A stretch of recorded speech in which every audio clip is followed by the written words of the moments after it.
Massachusetts for Noam Chomsky. Hello. Good afternoon, Professor Chomsky. My question to you is, do you believe that a nation should suffer a detrimental cost in order to compensate for wrongs committed by the governors of that nation or by segments of that nation in the past? I'm not sure exactly what the question means. Are we if you're living under, let me see if I can understand it. Suppose you're living under a dictatorship, and the dictators carry out some horrendous act. So you're living in Stalinist Russia, let's say, and Stalin carries out horrible crimes. Are the people of Russia responsible for those crimes? Well, to only a very limited extent, because living under a brutal, harsh terrorist regime, there isn't very much they can do about it. There's something they could do, and to the extent that you can do something, you're responsible for what happens. Suppose you're living in a free democratic society with lots of privilege, enormous, incomparable freedoms, and the government carries out violent, brutal acts. Are you responsible for it? Yeah, a lot more responsible, because there's a lot you can do about it.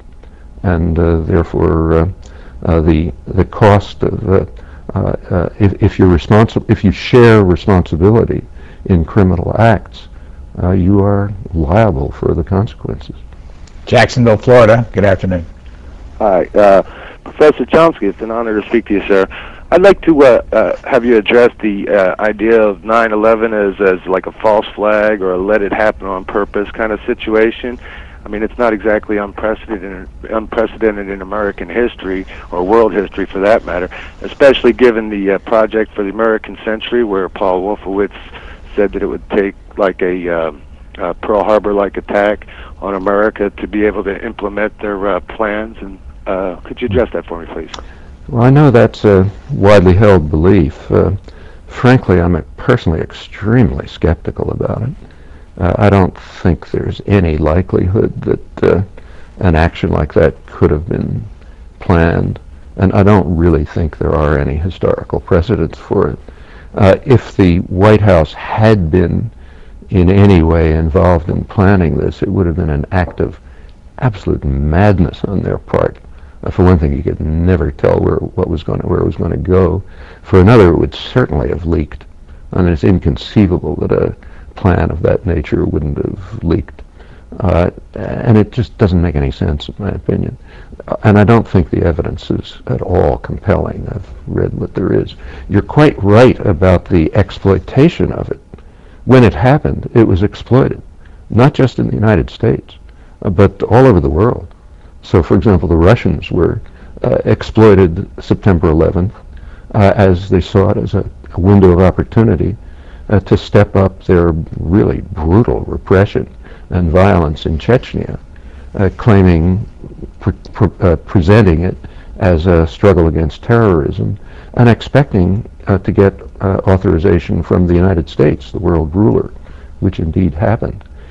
Israel used it as a window of opportunity to step up repression in the occupied territories, claiming it's a war against terror. China did the same in Western China, where they're carrying out, again, harsh repressive activities against dissident, sometimes rebel groups, again expecting U.S. authorization, which they got. All over the world, governments, including more democratic governments, used it as an opportunity to impose more discipline on their own populations. So yes, it was recognized throughout the world by state power as an opportunity to increase repressive actions that were underway, to impose discipline and so on. But that doesn't mean that all those countries planned it. They just recognized it as a window of opportunity. And I think the same was true here. If you've just joined us, we have about 2 hours and 15 minutes to go on our in-depth program on this Sunday afternoon with Noam Chomsky. Next call, Peoria, Illinois. Hello. Hello. I'd like to question the effectiveness of demonstrations, and especially civil disobedience, in effectively changing U.S. policy. In the Vietnam War, it dragged out for 17 years.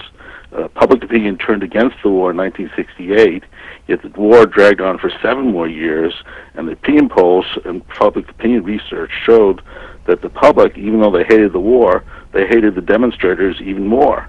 So that just prolonged the war. And like we have a march here in Peoria, a rally against the war in Iraq. We had 200 marchers. We got 5 inches in the newspaper, 1 little inch of new information why people should be against the war. You're never going to be able to demonstrate in the street, get coverage like that, and get your message across. You had to do direct, door-to-door literature dropping, stuffing doorknobs or canvassing door to door to get your message out with a full sheet of paper with all your arguments. The media is not going to do your job for you. They'll not get your message across in the detail and the full expression that you like to see. Maybe letters to the editor even would be more effective than the demonstration, because demonstrations just go an inch, and letters you just get maybe 4 or 5 inches of full explanation of what you're doing.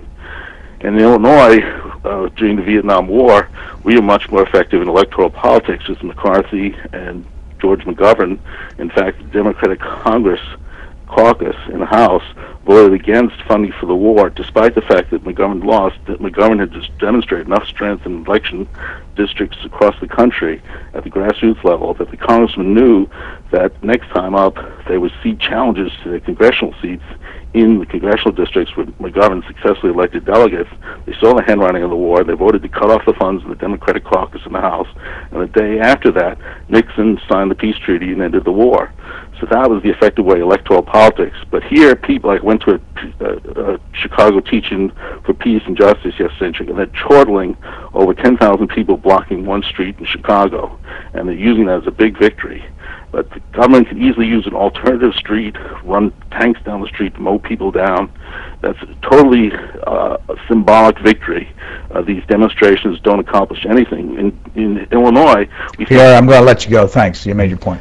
One part of what you say I completely agree with. Just demonstrations, not connected with day-to-day ongoing educational and organizing activities, are pointless. But take the case of the Vietnam War, which was dragged out.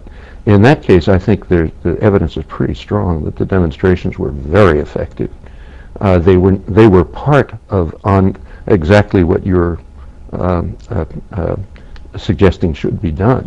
They were part of day-to-day organizing educational activities, and the demonstrations grew out of them, stimulated other people to join, made other people understand what was happening, contributed to the activism, which ultimately, after many years, led to the appearance of political figures who were willing to become, the leaders of or the official leaders of what was by then a mass popular movement. And that was after years and years of very hard work, including demonstrations. And I think there's very strong evidence that they were successful.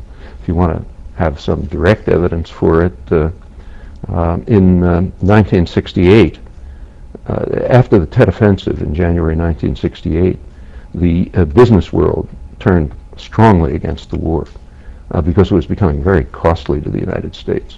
It was becoming costly because Lyndon Johnson was never able to call a national mobilization of the kind that was called during the Second World War, which led to a very efficient economy.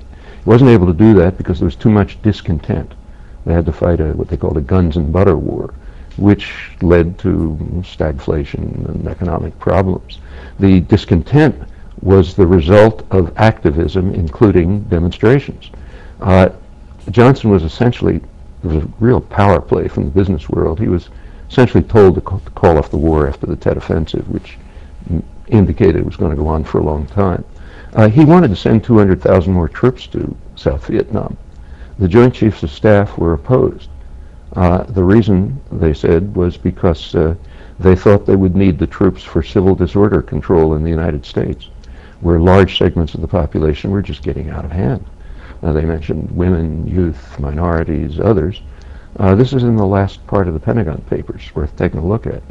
The disorder and the discontent revealed themselves in many ways, demonstrations being a very visible part, but much more than that. And the appearance of politicians, Eugene McCarthy's a good case, was much later. And only when there was a mass base for it, then the politicians appeared. Before there were a few. Grinning and Morse were two, but